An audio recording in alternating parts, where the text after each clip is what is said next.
We're at Omaha Country Club today, and I started here in February of 2011. Omaha Country Club is a Perry Maxwell design built on this site in the 1920s.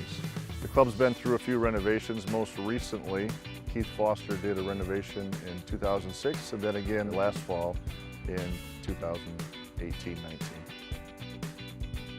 Last fall, as part of the renovation, the club decided to regrass or resurface the greens, so we switched from A1, A4 greens, and now we have pure distinction greens.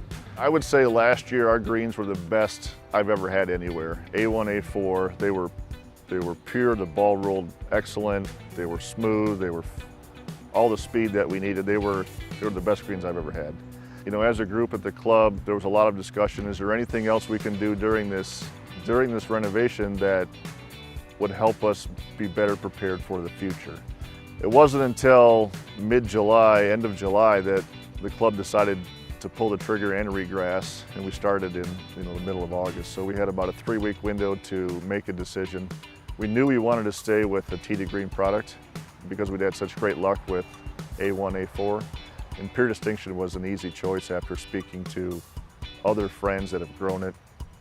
It became real obvious that's what we should go with. You know, we seeded the first greens in mid-September and the last green towards the end of September. We had a very early winter. It snowed October 10th. All the greens were mowed and grown in last fall, but not to the level we'd had hoped. It probably wasn't until sometime in early May when the turf really started to get moving again. So when we opened up June 7th, we had 20 greens that were mature enough to be open, but not mature enough to take what I would call, member guest type conditions on a daily basis. So we spend a lot of time every day on each green just making sure it has what it needs to get through the day. They've performed well. They're just still in the immature phase. I talked earlier about the greens being, it's not like a new car, it's more like a new infant child. They need some nurturing yet. They need to be coddled a bit until they become a little bit more resilient. The main focus was to improve playability, member access to certain parts of the course. At the same time, we knew we wanted to update our bunkers, so we replaced the liner, changed the sand.